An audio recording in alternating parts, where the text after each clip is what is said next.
Welcome people to the Big Steve channel. Listen, I'm excited about this one. I've got my friend Syed here from the Big Six. How's it going, man? Everybody knows him, man talk, things like that.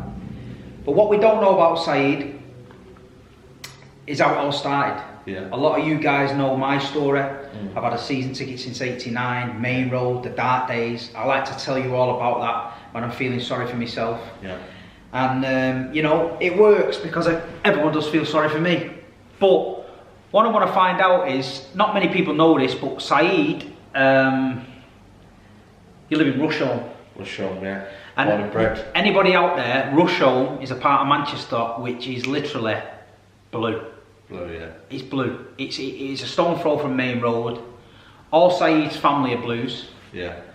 So I want to dig a little bit deeper into Syed, and I want to understand how he went over to the dark side.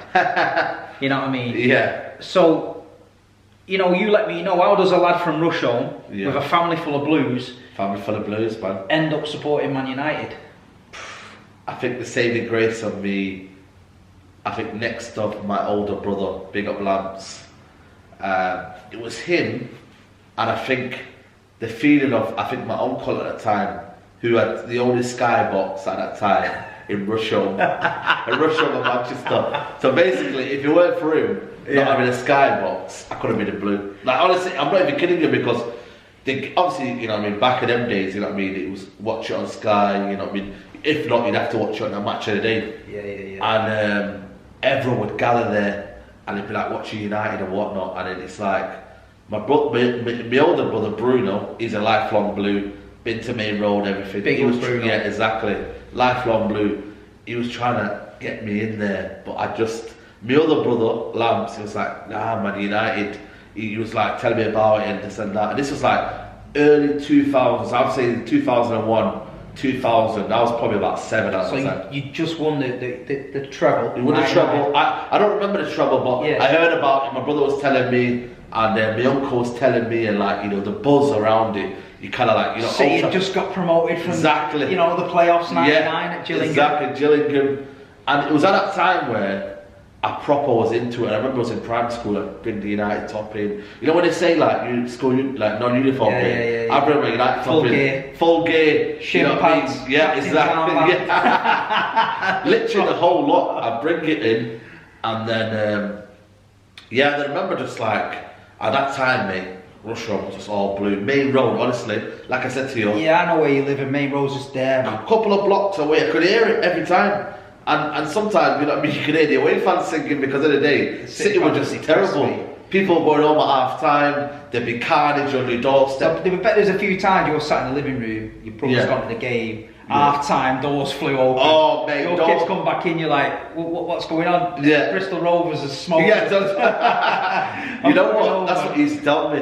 And like, I remember like playing in the garden, and it was like, man, like lads getting pissed up. Yeah. And you could see them going to Main Road, taking them little short alleys. To be honest, you had to get pissed up to go to Main Road, because it was madness, mate. Honestly, it was carnage, man. The whole, like, there's a pub near me, the Albert, and it's closed now, but that was a City pub as well. It was like everywhere around us, it was like, you know, it was blues, but there was a minority of United fans at that time in the area.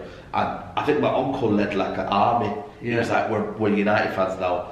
And I remember the early season of 2000, 2001, every day would be at my uncle's gaff watching a game. And I remember my early days watching it was the game against Arsenal, the rivalry. And especially, and I remember the game there, and I'll never ever forget it, when Henry did that chest and it smacked it. That was for me when I kind of like was like fucking out. And then we obviously, I think it was 1-1 that game. I remember that's when I was like fully like invested in United, and that was where it kind of all kicked in. I've got to take my hat off to you, because I know that it would have been tough because pressure, especially family pressure.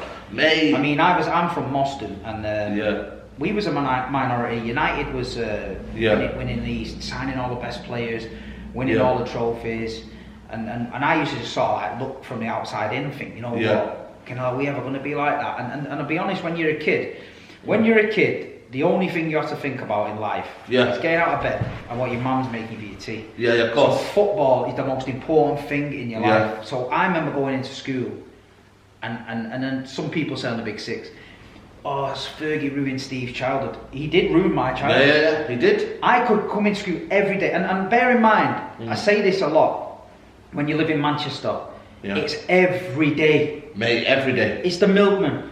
Yeah. It's the guy on the bus. Yeah. It's the woman that gives you a bacon butty at the cafe. It's the guy walking his dog. It's some cheeky bastard walking past because you've got a shirt on. Yeah. It's lit, and I remember going to school. I went to an all-boys school. Yeah. It was carnage, mate. Yeah. Fighting every day. Yeah. I'm trying to big up King Clancy like he's the next, coming a messer, and they're just throwing Cantonars at me. Nah. They're throwing these guys at me. And for me, growing up in Manchester then, it was tough. So it was tough. You know what I mean? But I think the kind of spirit of Manchester, especially City fans, it was like they were still there though. And I know people will say, "Oh, they got no fans and that," but if you were in Manchester, you could feel them because they were everywhere. In terms of the locals, the people you kind of never meet. We're very much City, hands down. The different club now. Yeah, of course. In them days, it was a family. It's a local club. It's a local club. Because I'm not being funny. I've seen teams like Newcastle, Middlesbrough, Sunderland. They've gone down. Yeah, of course. There's no one there. Yeah, of course. And then they have to bounce back to get the fans back. We didn't. We got to the point where we were like, you know what? We've chose this team. And we're in for it, and I think United helped us a little bit because they were that good. We was like, we can't give up on our boys. Yeah, of course. We can't get. I never knew any City fan that turned. No, I know as well. You know what I mean? Every time they were proud of it. I remember my brother Bruno telling me they were just like, we're Man City, and anything that could go wrong with City would go wrong. I mean, my dad's telling me about the glory days when we were winning Cup Winners' Cups and all that, and winning the league and that, and they had it.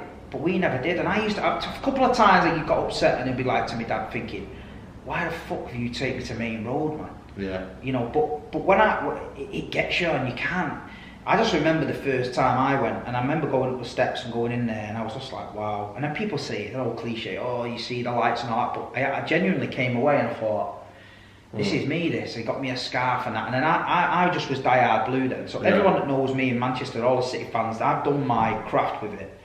So I sit back now and I'm thinking, you know what, I've earned this a little bit. Yeah, of course. But I'm fully prepared for it to go the other way. Yeah. There's going to be a time where Manchester City are going to have a couple of seasons where they're not going to be there, maybe 3 or 4 seasons. That's when you see where the fans go. Yeah, of course. That's when you see their attendance dropping a bit and the local lads coming out again, you know what I mean? That's true. That's what, because there's a lot of them like that now when you look at the grounds like Middlesbrough, and you look at the grounds like Stoke, and you can see it when they've had that Bolton, you've seen Bolton when grounds. It was signing Janino, Middlesbrough, Ravanelli and that. I know. It was all like part time. Yeah. The second they hit the skids, it's like, I sacked that man. I'm going there now, literally. You know what I mean? And that's when you see a true test of fans. But yeah, growing up, man, there was a divide, mate. There was a mad divide, and then obviously, as we were growing older, I remember going to my first game, 2004.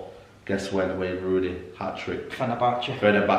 I remember I used to go to Claremont. I watched the game and everyone was like, wow. Yeah, mate, it was unbelievable because at that time, at Claremont, there was a prize, and I think it was a local schools community, and they were saying that we could get a couple of new lads to go to the game against Fenerbahce.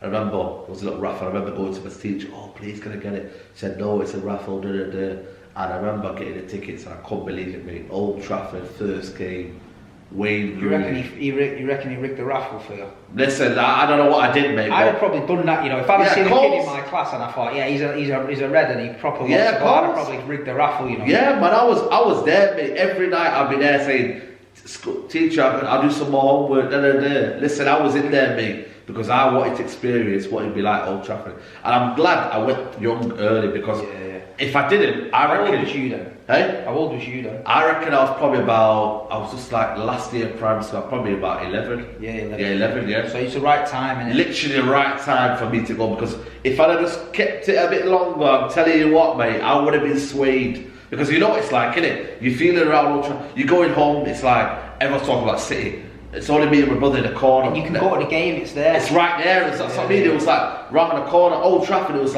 you get a bus and a or what. This one, it's literally a few blocks alleyways, mate. You know, back in the day, everyone was getting them alleyways. The thing is, though, I think if it was now, if he was a kid now, exactly. I'll be honest with you, I would be. Yeah, because it's the place to be. Yeah. The thing is, people say to me, "Why did you never go Old Trafford?" And I was like, my family are like proper Blues, like, and I was like, I was just like, no, it never spoke about no. We're United. Sat them, we're this, we're Blues. Da, da, da. So we knew where it went. But for you, I just think I've got to give you respect because I feel like on the streams we do the Big Six. I think there's when I did a talk about the difference between local and fans, they take it wrong. They think I'm having a go at foreign fans. I'm not. You big up to you guys. You're doing what you're doing. But what I'm talking about the difference, and this is a prime example of the difference.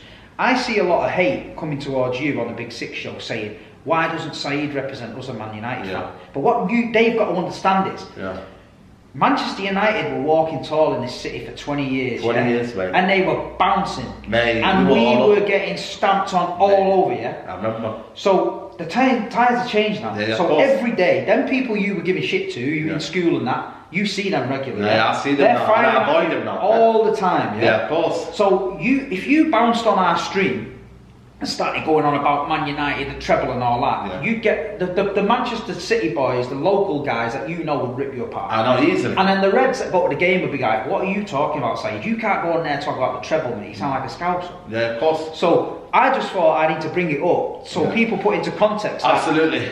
You can't come on the Big Six bouncing about talking about trebles and all that. You've got to get it in context. That's been and gone now. Yeah, I think. Yeah, that's what I think. A lot of fans. Like I always say, I represent myself anyway. Yeah. I represent a community in Manchester where it's very rare now, you know, to kind of get like, especially you know, Manchester lads doing what we're doing, and I feel like for me, I want to make the new wave of Manchester. I want to kind of like build a new wave of kind of feeling of we need to get back to where we were, and there's no point me bantering City. When they lose, don't get me wrong, I'm in there. It's all good. You know what I mean? There's certain moments when we talk about the M6, but I think sometimes I feel like, for me, when you're in it, it's boring. It's boring because when I see people in the local Astor and they're saying to me, "Oh, I seen you, man. You're going on about your travels and all that. Where are you? Lost the thing either." And it's like it's a bit embarrassing, mate. You know what I mean? It's like you're not, you know, especially if you're in Manchester. It's almost like it's a bit of a shame, man, because you're just talking about the past, and it's like we don't want to keep talking about. And you guys used to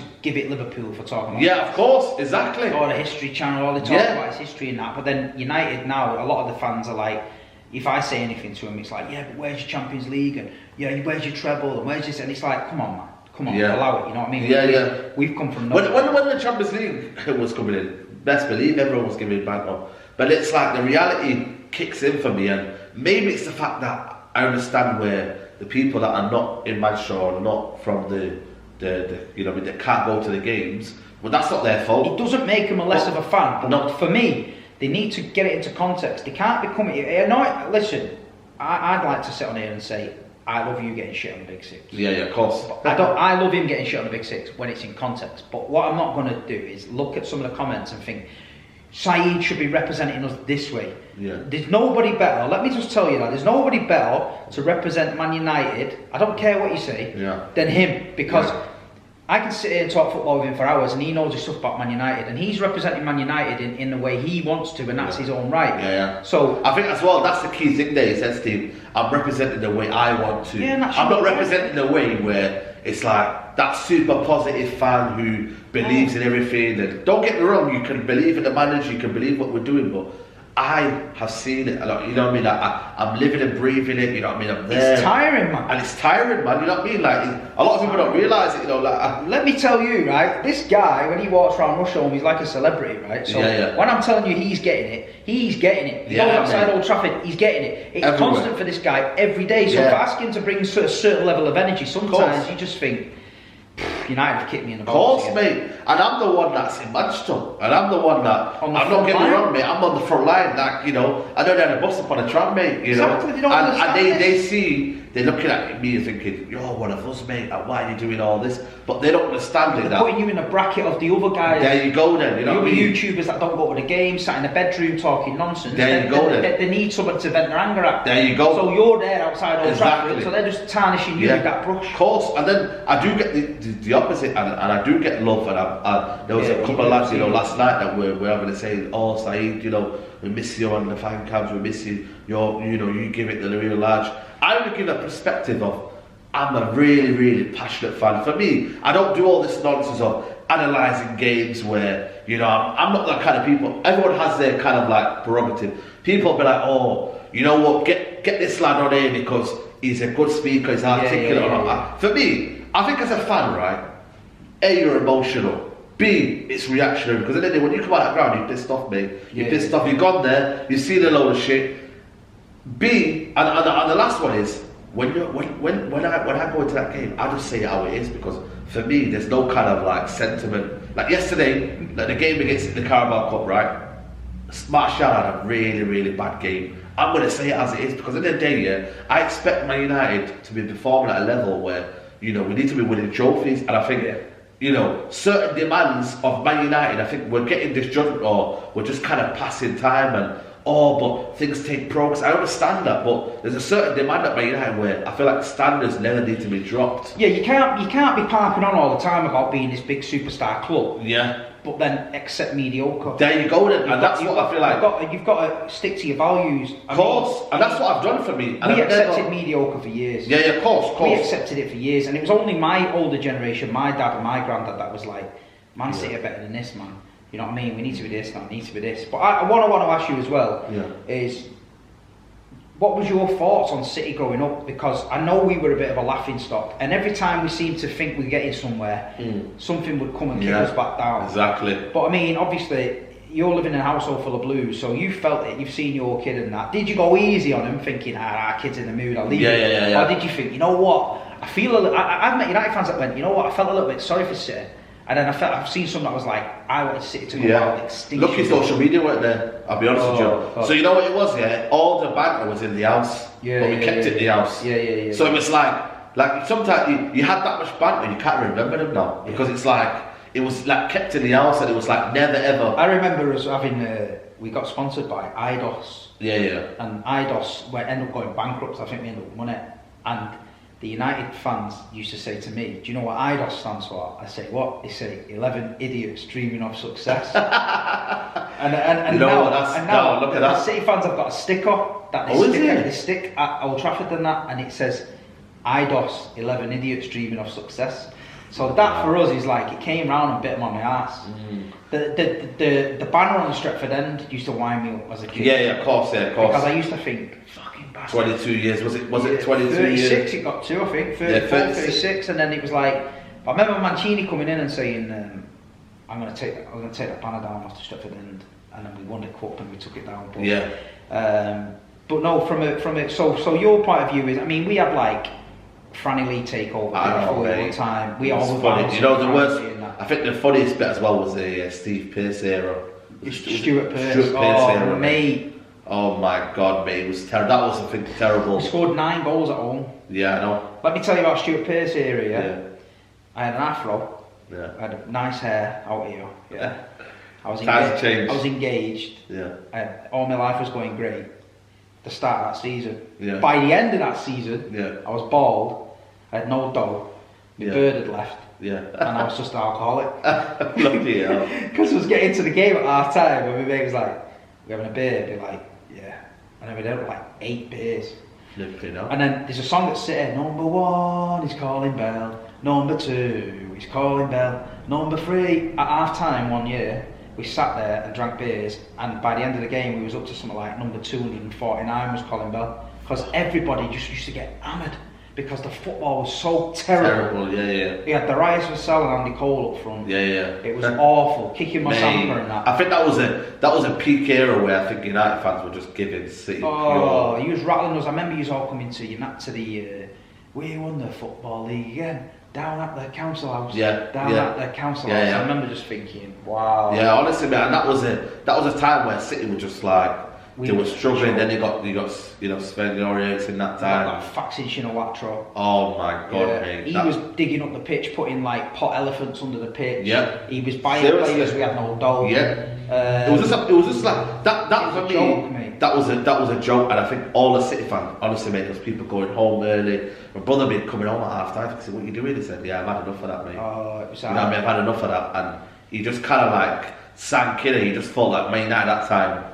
We were just like the best at that time, especially in England. Obviously, Chelsea were rising. And you know, from my point of view, I remember looking over to Old Trafford and thinking, we're 20, 30 years behind them. Yeah, easily. On and off the pitch. Easily. We're not catching them. I thought that's like a castle that's just like, you can't get in it. No, you can't. No. And I thought, that's it. But so from my point of view, when it started to go, obviously, there's a couple of moments where, obviously, the takeover. Yeah. When you heard about the takeover, did you just... a lot of United fans were like, this Sheik's got no dough. But it made the news mad though, you know. Sky Sports absolutely rinsed that story. Robinho, oh my god. You know what it was, the Robinho one? There was a moment where it was joint United and City were after it. And I thought to myself, we get Robinho, mate, we're having it. Next thing you know, City come in with this wild 32 million. And at that time, 32 million was the biggest transfer. It's crazy now when you talk about... You know, all these players now on mad money. 32 million was the highest wage. What was your thoughts? Did you think, it was a flash in the pan, it's going to go? Or did you actually think to yourself, was happening, shit? I thought shit, because at the end of the day, everyone's eyes a little... I remember on a City fan, there was I think there was a party in the pub. Honestly, there was in the Albert, and I think they had a party. I remember I was coming back from school, and I remember there was a party, and they were saying, it's time to celebrate, you know what I mean, new era. And I was thinking, oh my god, something's going on here, because that's when, you know, you hear about the sheikhs, and you know, at that time, you know what I mean, there wasn't many kind of like Arab owners, were there? No. So you just knew they had the money, and at that time I thought, oh my god, mate, something's going on here. And then you started buying little players and that here and there. Who did you buy after that? Was it Robinho? We bought like Gareth Barry, Company as well. Craig Bellamy. Yeah, Craig Bellamy, and then I thought, Rocky Santa Cruz. Yeah, and he was the one that come out. He had a pedigree though. I think who did he play for? He played for Blackburn, didn't he? Yeah, Blackburn, and he was a very, very sought out footballer. And I thought, bloody hell, they've got a bit of a team going on here. Adebayor coming in. You know, there was Torre, Sammy Nasri. Exactly, and then it was like season after season. I think it's when we started to take players off the big teams. Exactly. And then the Tevez one. Oh mate, that probably topped a lot. Yeah, for us, for me, I thought, you know what? And then when we put the billboard, that was rattling people. That billboard, mate, that billboard said that was rattling people. Guys still haven't got over that billboard. Now he's still putting these shit ones up with Sancho on. Yeah, I know, man. We need to get the right one, man. How can United not do that, man? You know what I'm saying? It's crazy, man. But Tevez one was a killer, because I thought he was unbelievable for us. I used to love Tevez. I couldn't believe he didn't sign him. Oh my god, mate. But I think it was just contract issues that happened, and I think Fergie is one of them. He's very, very stubborn. He was like, "You want to go? You want to go?" Yeah. I think they had a little bit fallout. That's why he did that thing. Big mistake, because that gave us another lease of life. We were thinking then, you know what? Because we were getting labelled like, oh yeah, you've got no soul. You're just buying mercenaries. You're throwing them together. You can't win anything. All that nonsense. But then when it started to click and that, especially under Mancini, we was like, Aguero and that. When you signed Aguero, how much you felt? Exactly, you know what I mean? And that was the one as well, Aguero. It's like you were buying established players like David Silva, you know what I mean? It was like Aguero, Yaya Toure was in there, you know what I mean? It was like established footballers though. It weren't no kind of mediocre players. It was that kind of like, and then obviously I think that derby, did you win that derby at Benjani? Yeah, that was under Sven. It's Sven, yeah. That was the Munich. But it started to get a bit closer though. And then I think you won the semi-final. Oh man. That's when I knew then. We had Vieira and that then. That's when I knew then. I thought, you know what, we can stand a bit toe to toe now, because we used to go against United. And we'd always give you a game. Even when we were shit, we'd always give you, because I think they had to because of the fans, and we always battered. I've been to Old Trafford, you beat us 5-0. And like I say, Chelsea's destroyed us. And I've been there on the Benjani one when we won 2-1. One of the best days of my life. That was a weird day, because obviously it was a Munich thing. They wore the mad shirts. And mad shirts. It was an emotional day, and City were just all over us. I think Mika Richards pocketed. Yeah, he was. It was unbelievable that day, like Mika Richards. I think that moment there, it was like, it was simmering. It was kind of simmering. You kind of felt like you know, and then Fergie tried to come up with all the, you know, the noisy neighbours and all that. That was the worst thing he could have said because he just kind of gave. Well, we knew we got him then because the billboard when he said Manchester City they're disrupting the transfer market, they're throwing reckless money about. Manchester United will never do that, which we've now proved they do that. Yeah. Then he says the noisy neighbours, and then he said, not in my lifetime will Manchester City ever be favourites at the derby. Yeah. Now, you know, so these are the little quotes that people don't forget. Yeah, so, we don't. That's what I mean. And you know, the thing it was, you know, every time when I go from school, Manchester Evening newspaper was there all the time, and I go and collect it, and Fergie said something mad, or City are buying this player, or it'd just be carnage, and it'd be like, I'd just be scared, looking at it thinking, City are after this player, City. And at that time, we were kind of building our own squad of kind of like Tevez, not Tevez, but Ronaldo, you know, kind of Rooney. It was kind of a Berbatov, like, we had a squad, but City were just kind of like going another level. And I just thought to myself, damn, something's going on here, man. What's going on here? Like, you know what I mean? It's crack here, like, you know, City are in for an enorm, everyone's chest getting a bit bigger. And you see like the town, you know what I mean, my brother, everyone's getting a bit kind of more leery. Is that when you thought, yeah, it's serious, these ain't going away, these? No, they're not. That's what I thought. Because in the day, you know, push comes to shove, and then I seen that 6-1. I was there at the game, by the way. I was there, yeah. Yeah, I was there, mate. I remember I got a last minute ticket. One of my friends got me one. I remember I was in college. That's when I was in college. For me, that game, right? Yeah. That game for me was like. Was crazy, man. It was like, the only way I can describe that game is like being bullied for 20 years off the same guy. Yeah. And then one day you just snap and chin him. Yeah. And that feeling where you knock him out, that's how it felt. Because I thought, you've done us for so long. Yeah. And then we came there and didn't give a shit. Yeah. And instead of like laying off the gas, we just pressed it. So 6-1 at Old Trafford from City. And then from your point of view, you must have thought, wow, I have to give these boys some shit. Yeah, I know. Because we had a good start to the season. What was the house like, mate, when you got home? I remember coming home, mate, and it was absolute madness, mate. And the worst thing about it was, it was like back in the day, you'd go to that, there was a five-a-side next to me. Yeah. It's in Russia, man. Famous five-a-side. And everyone would go there at evening time. So I thought, you know what, man, let me just face the music now. And at that time again, it was split United and City, but there was a lot of City fans though as well, and they were all there, mate. They were waiting for me outside the fans. I'm not even kidding you. Everyone was waiting for me, and they were like, "Oh, you know what I mean, 6-1, you know, da-da-da." It was like literally, and we had to vent our frustration. I remember the next derby at Main Road after that. The City fans were bringing balloons in, you know, the big number 6s. Yeah, of course, I know. Getting the Amelia ones and that. I know. And it was like, oh, we milked that. Mate, because in the day, we just capitulated. And I don't think we actually played that bad because we were down to 10 men, 3-1 until the 70th minute, and then City just went boom, boom, boom. David Silva was David Silva, mate. That's why I always say, for me, David, if there's one player I would take out of Man City, it would be David Silva. Balotelli, mate, he burned his gaff down the night before. And then, I remember that day, I know. And then brought that, look, used to wear them hats. All the booze up, and it's it's like, oh, Balotelli, and then we were like, oh, Balotelli will do a madness today, he's been up all night, he's mad as anything. Yeah. And then he was unplayable. Against United in the semi-final. Yeah, he wound them up. Unplayable. They just hated him, I think. Rattled Rio. Yeah, Rio was like grabbing him and that, and he's just winking at him as if to say, I know. Job done, innit? I know. And that was a moment where I think when you got that kind of that semi-final out of the way, because I think you went on to win that. Yeah, we won the cup against Stoke. Stoke. So it's that almost like United gave them a kind of what's the word? Like we gave them that press there to kind of push on. If we'd have won that semi-final, I think that would have gave City a dent in their confidence. We would have had that mentality then, like same old City. Same old City, you know, crumbling at last minute because. But saying that, right, we won the semi-final, so we broke that. Yeah. And then we're chasing you down for the league. Yeah.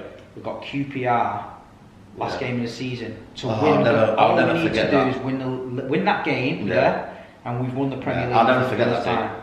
I'm going in the ground. These guys selling champion scarves. I'm like, mate, what the fuck are you doing? Oh, get your champion scarf. Like, it ain't over yet, mate. Have you never seen Man City, mate? We can shoot ourselves in the foot, yeah. And then we gets in the game. The game's going on. United's winning at Sunderland. My mate's there texting me, fucking. And then we're getting beat off QPR. And I remember the atmosphere was so intense, the pressure was on because I'd done a full season home and away watching City that year. The Newcastle game, the week before when we beat them there. That's the first time in my lifetime I'd ever heard City fans singing we're going to win the league. So we was pumped up for it. Anyway, I remember slumping back onto my seat, and my mate said to me, "What's up?" And I said, "Moser," I went, "I cannot give this football club any more than I've given my heart and soul. If they can't beat fucking QPR to win the league, we might as well forget it, mate."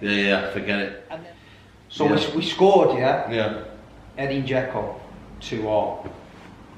So I didn't even celebrate it. I just stood up, and I looked at my phone, and the text message came through from my mate at Sunderland, and it said, "We are the champions." And I sent him back, "Not yet, you're not." And the second I sent it, I looked up. Swear down. And Aguero went through, and he scored. And the fucking scenes, I can't even describe what was going on in that stand. It was pandemonium. There was people I'd been sat next to for 10 years, crying. I was on the floor. People had me in a headlock. I was getting stood on. It was just like, wow, mate. And then that's when that's when it kicked in with the boys. Then in Manchester, then it was like the city is ours. Fuck off back to London and take your shit scarves and all that. You know what I mean? You know what the thing is, See, I remember literally watching at home. So back in them days, Sky was starting to revolutionise their kind of. They were splitting the screens, split screens and goals and press red card. But by the way, they need to get back to that one because I feel like that's great. Me did that. We win the league. It was a rubbish game, by the way. Sunderland played unbelievably that day. But we got a goal, I think it was Wayne Rooney. Little leather up that post. Exactly. But Sunderland were just giving us nightmares. But we hung in there, 1-0. We're winning the league. I was buzzing. I was with my dad. Everyone's there. Right, click over. And I'm not even kidding, you know.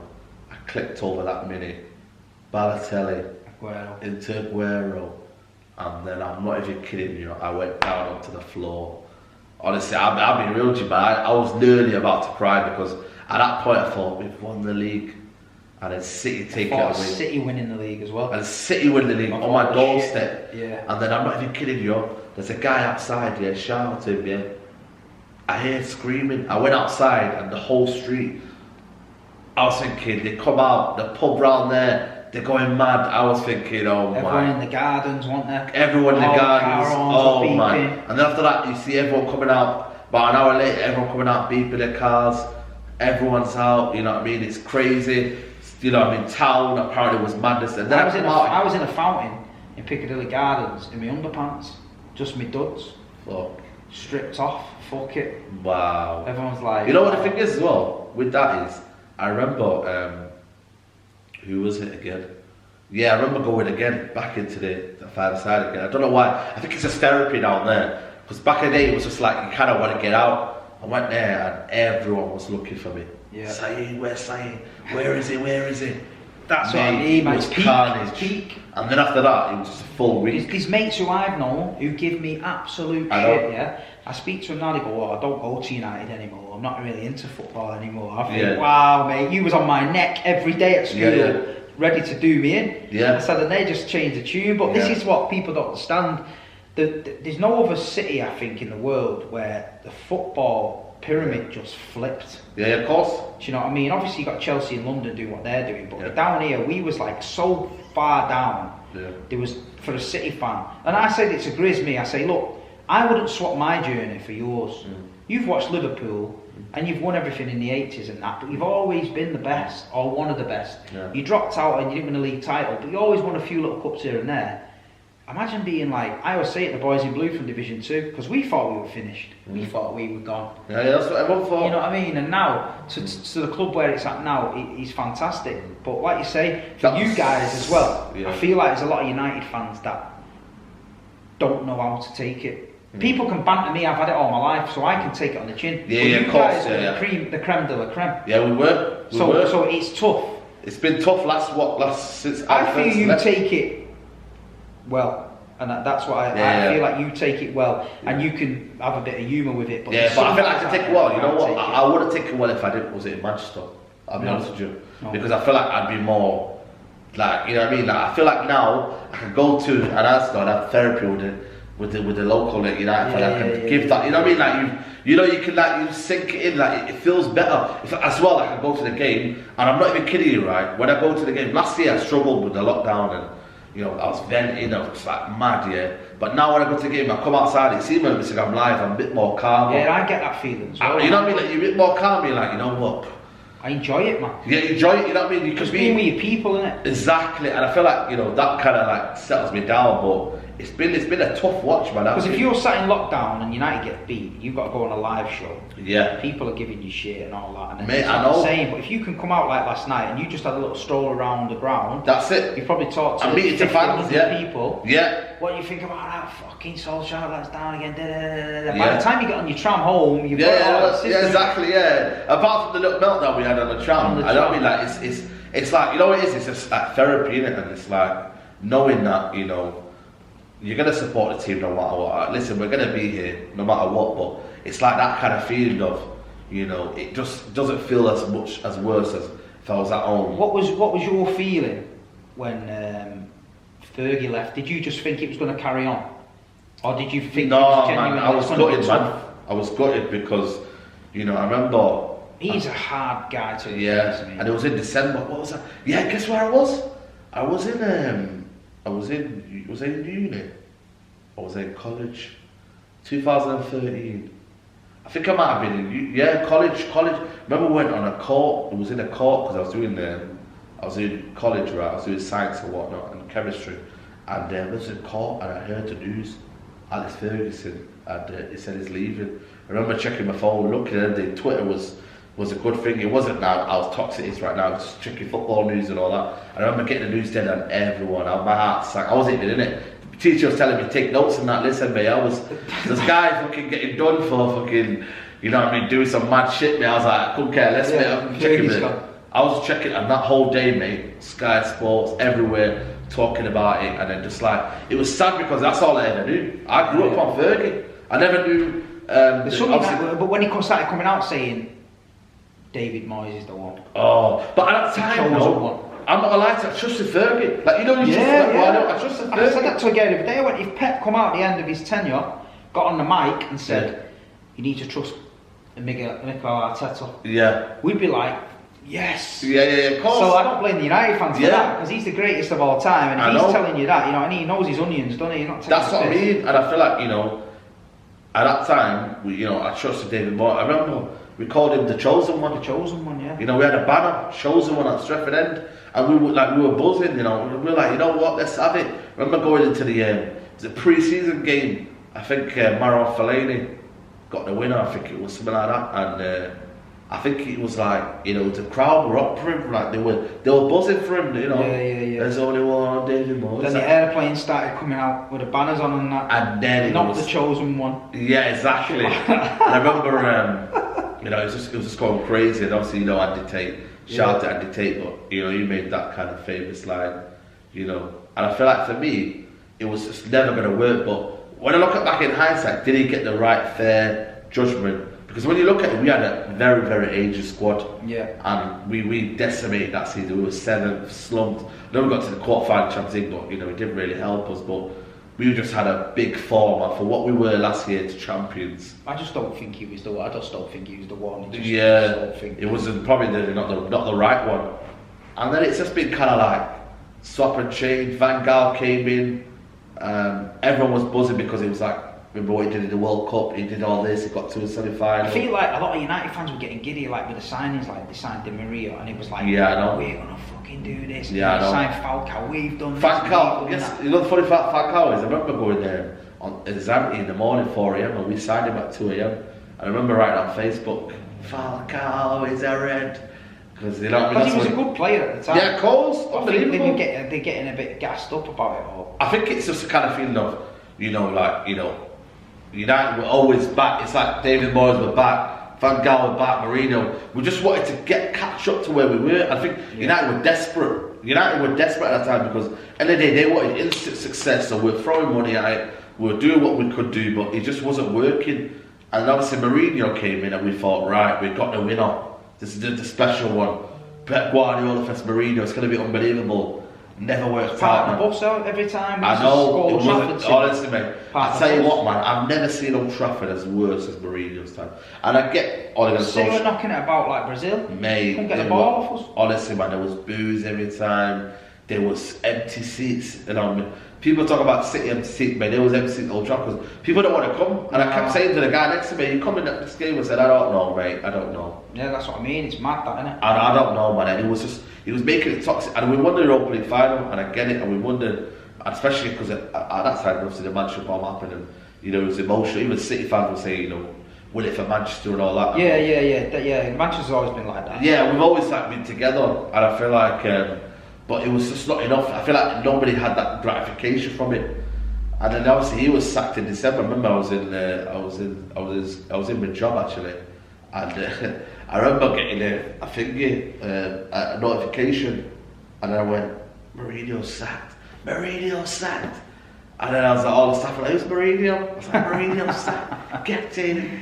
Like loving it. Be careful what you wish for, though, because the guy was man. delivering trophies. He might not have been the most popular guy in the place that stunk out the joint, but now you're probably taking. You know what? The thing is, it's like, if I'd have known that Ole would get all this backing and they would change the structure of football club, why did they do that for Mourinho? But they didn't, and that's what makes it feel like. I feel like Van Gaal got a bit of a shit time. Yeah, he did. They sacked him after the Champions League FA Cup final. Yeah. I remember that day. I was buzzing, and then I was kind of gutted because I was like, that's a bit harsh, man. Yeah. But then again, I was like buzzing because it was like Mourinho, and I thought we got a chosen winner here now, and it was like. But I just feel like for me, there was a bit of a mediocre time, and then when Ole got the job, I'll be honest with you, people. Like a lot of people say to me, like, why have you got this agenda? I loved Ole when he came in. I was thinking Ole's at the wheel, and Old Trafford was bouncing. People were like, oh, and it was going on. Then when it started to unpeel it, I just thought there's something not right with Ole, and I feel like. He's brought a good feel factor, but I feel like he's there with the squad, but is he there with the manager? When you got Klopp, Pep Guardiola, like yourselves, we were buzzing.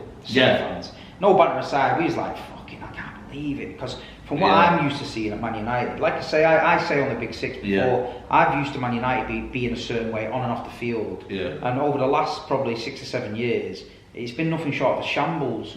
They've thrown massive money at it, right, trying to get it. The 1 minute they're protesting for the Glazers, then they're not. 1 minute, they, like I say, Ronaldo's turned up now. That's going to paper over a few cracks. But look at it now. The last few weeks, it's not been the perfect thing. And I just think this, in my opinion, this is probably the best United squad on paper for a while. Since 2008, mate. But I just think the missing ingredient isn't a DM. It's a manager. Yeah, I know, and that's the reality. And I think a lot of people are in that fairy tale. And you know what? I don't blame them. They was talking on the radio the other night. When will it soon begin when teams are buying managers? So if someone came in and said to Chelsea, because someone said if you went into a Chelsea and offered 100 million for a player, he said, why wouldn't you go in and offer 70 million for the manager? True, that's true. And then he said, because the manager is more important than the player. Of course. So if you've got someone like Man United, it's ideal, yeah? So say they've got that squad now, and they sack Solskjaer, and they're thinking, right, who do we want? And they think we want Tuchel. Right, okay. But we've got 100 million, we're going to offer him 70. And they went and offered Chelsea 70 million for Tuchel. They'd probably win him the Champions League. I know. It's so crazy. You don't buy a player for 70 million and he flops. Look at Sancho. The only thing is though, the managers, are they contracted to kind of like money? Are they? No, it's apparently because you can still pay him compensation, but I think it's business, isn't it? It's like headhunting, isn't it? Yeah, exactly. You want someone if they're working for your business, you go and headhunt him. Yeah, of course. But someone said within the next 5 years, managers will be like players will be going for big dog. Yeah, and I think that's a good point there. But I feel like with the United fans, and this is what we have to understand, is that match-going fans all support Ole. Yeah. But I think that, you know what it is, I feel like it's because of the fact because the match-going fans, they know they're in the long haul. Yeah, of course. So they've got to go, and if you're in a stadium, there's no point in you being in that stadium slagging the manager. No, there's not. Because no one's winning. Negative energy. Yeah, you don't. 100%. If you're sat at home. And then after the stream, after the TV, you go on someone's stream and go, fucking get Solskjaer out, he's a prick and all that. It's easy to do that. I get that because you're a fan and you don't want him in your club because you want to win. Yeah, but if you're going week in, week out, spending your money home away, you've got to get behind your manager. Mate, you have. And that's the kind of it's like a juxtaposition of like, you know, like for me now, I don't go into that game thinking, oh, I want Ollie to fail, so I want United to lose. You're there to support your side. I'm here to support the team, because at the end of the day, that's how that football works. I'm also quick support United, because you're never ever going to agree on certain things. Like, you're not going to agree on certain fans. With Stuart Pearce, yeah, Frank Clark, Alan Ball. I remember going to Liverpool on a Wednesday night. I think we got beat 5-0. Then we went there on the Saturday and got beat 6-0. And we were singing Alan Ball is a football genius. And we just shipped 11 goals via Liverpool. Stuart Pearce was one of the worst I've ever seen. Yeah. He had a toy teddy bear in the dugout with him because he said it brought him luck. It didn't bring him that much fucking luck because we only scored 9 goals. You know what I mean? We've seen Frank Clark. We've seen. There's loads of managers from back in the day. Brian Orton, Peter Reid, Howard Kendall. Howard Kendall left us for Everton. We were finished 5th twice. Yeah. Steve Coppell, we got in. He lasted 30 odd days, said the pressure was too much, because City then, man, the fans were just mad. Yeah, of course. The club was turd.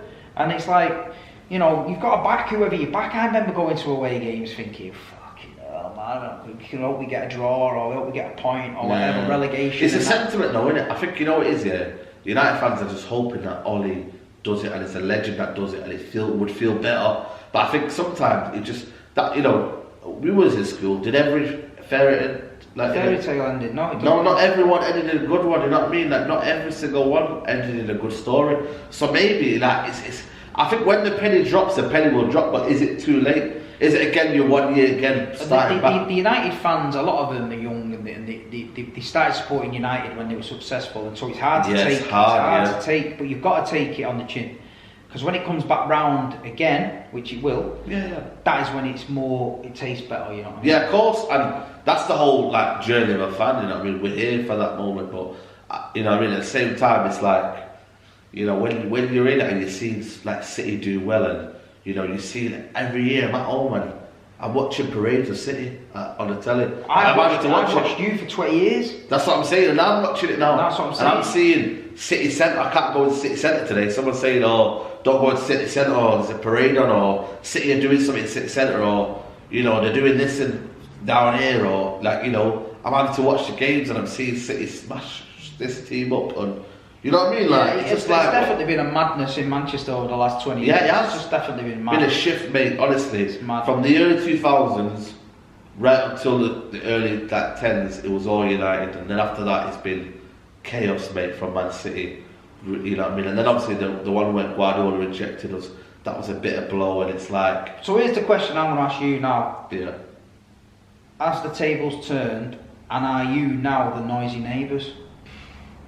It's crazy, but we probably are now, you know, in a weird way, because we're now trying to claim back the City. We're trying to claim back, you know, we can always say 20 times Man United, but it's now we need to use it with a kind of feeling of... The thing is with that though, when you say that, you can, but when Liverpool was saying that, Hughes was ripping them apart. And they're one trophy away, you know. This will be the last... I remember you having a banner saying Mickey Mouse treble, and it was the Europa League. Yeah, of course, of course.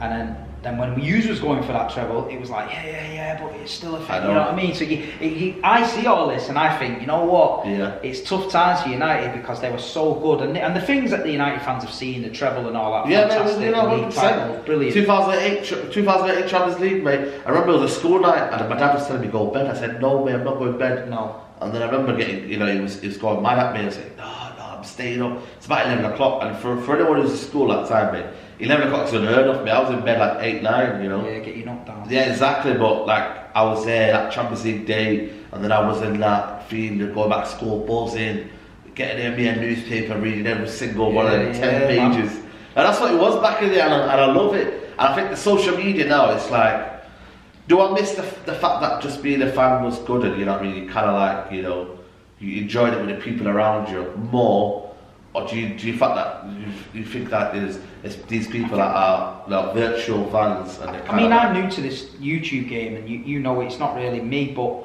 I get a lot of nice messages of people, and I get where they're coming from, and they're in America and places like that, and I get that, you know what I mean, and I always try and you know, speak to the decent ones. That's what some idiots, man, as well. That's what I say to the people when the people say, oh, you fan cam this and that, you're all making about our club. But in reality, though, if you don't show the match experience out there to the world. Yeah. Nobody will know what it's like, and that's why I feel like we're in a privileged position. It's your opinion. Yeah, I know. It's your opinion. Exactly. So if they don't like it, don't watch. Don't There's watch plenty it. of ding-dongs Exactly. sat in bedrooms across the nation There you talking absolute garbage. If you want to watch them people, go and crack on. But if you want to watch the real reaction, I came out the Champions League final absolutely devastated. Me and him goes on a live, rows like fuck for 20 minutes. Everyone in the world thinks, oh, Big Steve's rattled. No, that is what any fan would do coming out of the Champions League. I'm devastated. And then you've got your rival, who's not been able to say shit to me for the last year, giving it me. So we had a ding dong in our lap. And now 20 minutes later, it was clipped up. Someone's making dough out of it. Someone's making dough out of it. It is what it is. But look, from a Manchester City fan, my journey is mad, and I won't swap it for no one, and I'm loving it, and I'm loving taking the piss out of Man United because I never thought I'd see the day. Yeah, of course. But it's been great to get your point of view from the red side to be like, you know, my analogy. I said, this is what I said. This is Man City, Man United. This is how it went. Yeah, Man City. I'm living on this side of the road. Yeah. And you're living on that side of the road. Yeah. You've got a nice big gaff. You've got a nice car, a swimming pool, you've got an absolute amazing life with a fit bird. I'm on the other side of the road in the two up, two down terrace. Every morning I come out, I look at you over the road, I think, man, he's a fucking lucky guy. And then all of a sudden, Manchester City won the lottery, Now I've got a bigger house than him, I've got a better car than him, and I've nicked his bird. And that is how you sum up Manchester. That is how the City fans are feeling right now in Manchester. That is what happened, that is what we did. And no, it's been good to get your side of it. I hope everyone enjoys it. You know, we're being open and honest. It is what it is. He had 20 years on me, giving me shit. Now I'm hoping I get 20 years on him. But I think the Manchester. Go bald, mate. I think it's going to go. He'll be bald soon. Listen, 5 years, he will be the bald Somalian Viking. Anyway, big up everybody. Please like, share. I want the United fans to come over here, support my channel as well. I want the City fans to go over, get on Syed's channel as well. We're Manx at the end of the day. I hope you've enjoyed this show. We're just trying to be open and honest. There's no agenda, there's no notes, there's nothing in front of us. We're just rolling with it. And this has been my first proper real show. Yeah. Big up. Nice one, man. I appreciate it, man. We'll be back with more shows, man. Soon, coming soon.